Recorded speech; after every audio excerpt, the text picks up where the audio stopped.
En Guinée-Conakry, à l'époque de Sékou Touré, ils enseignaient la lutte de libération sud-africaine de l'école jusqu'à l'université. Si quelqu'un sur le continent voulait trouver des personnes qui savaient tout de la lutte en Afrique du Sud, de l'ANC, de telle ou telle bataille, c'étaient les Guinéens. Non pas seulement pour avoir la connaissance, mais pour soutenir la lutte qui se déroulait ici. Lorsque je suis allé en Guinée pour la première fois, longtemps après la mort de Sékou Touré, le président s'est plaint à moi. Il m'a dit, « Vous savez, vous avez obtenu votre libération en 1994. Le président Mandela a visité de nombreux pays africains, mais il a survolé la Guinée. Vous avez fait la même chose, vous survolez Conakry, et pourtant, ce sont ces gens-là. » Une fois, Nkosazana Dlamini-Zuma était ministre des Affaires étrangères. Elle a décidé de faire du lèche-vitrine. En Guinée-Conakry, elle entre dans une bijouterie et regarde. Elle faisait juste du lèche-vitrine.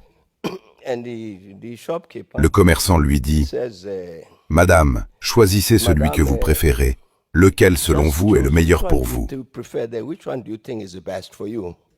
Elle répond, « Non, non, non, je regarde seulement. » Le commerçant insiste, « Non, je sais que vous regardez, mais jetez un œil. » Elle s'exécute et dit, « Celui-ci. » Le commerçant le sort, l'emballe et le lui donne. Elle dit, « Mais je n'achète rien. » Il lui répond, « Je ne vous le vends pas, je vous le donne. N'êtes-vous pas la ministre des Affaires étrangères de l'Afrique du Sud ? » « Oui, je le suis. » Il dit, « C'est pour vous, de la part du peuple de Guinée. Ce que j'essaie de vous transmettre à travers cela, c'est l'histoire d'une relation bien spécifique que nous avions avec le continent africain. Le président Obasanjo effectuait son second mandat de président vers 2003.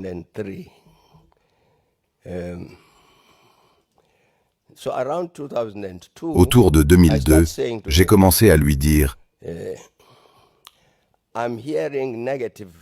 J'entends des bruits négatifs à votre sujet parmi les Nigérians.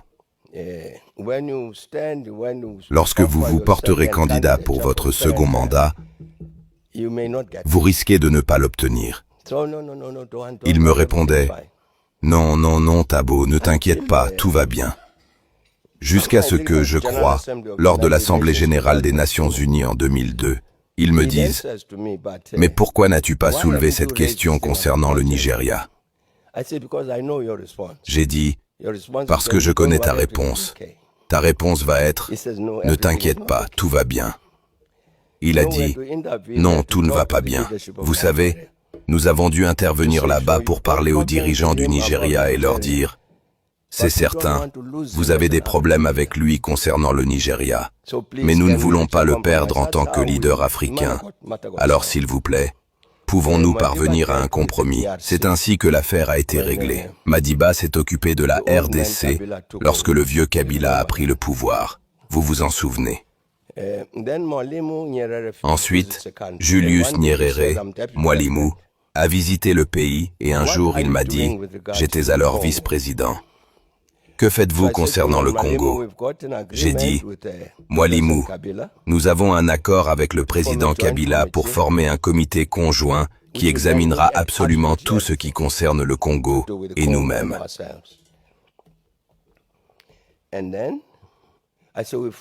Nous avons formé le comité et nous attendons maintenant que le président Kabila nous dise qu'ils ont formé le leur pour que nous puissions aller à Kinshasa. Il m'a dit, « Ce que vous devez faire demain, c'est monter dans un avion et voler vers Kinshasa. » J'ai dit, « Comment ça? Nous attendons Kabila. » Il a répliqué, « Tu crois qu'il va te faire un rapport? Tu y vas et tu l'attends dans un hôtel à Kinshasa. » Et ce n'était pas une demande, c'était un ordre. Et en effet, Nous sommes montés dans l'avion et sommes allés à Kinshasa. Je parle d'une période bien particulière de notre histoire. Maintenant, nous avons beaucoup de problèmes ici. Des problèmes légitimement soulevés. Des niveaux massifs de chômage, c'est exact. Des niveaux élevés de criminalité, c'est exact. Mais on pointe du doigt les mauvaises personnes. Le niveau élevé du chômage dans ce pays n'est pas dû. Il n'est pas dû aux Africains sans papier. Ce n'est pas le cas.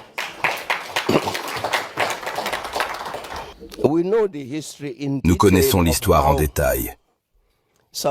Comment l'Afrique du Sud, de 1994 à 2008 à 2009, a vu sa courbe grimper ainsi, avec des taux de croissance atteignant 6%. Puis, à partir de 2009, elle est repartie dans la direction opposée. Cela n'a pas été causé par les immigrés sans papier. Les personnes à l'origine de ce déclin rient dans leur coin en ce moment même, parce que nous ne les pointons pas du doigt, mais nous regardons ailleurs. C'est une erreur. C'est un problème auquel les Sud-Africains doivent faire face. Je soulève cela dans ce contexte, monsieur le maître de cérémonie,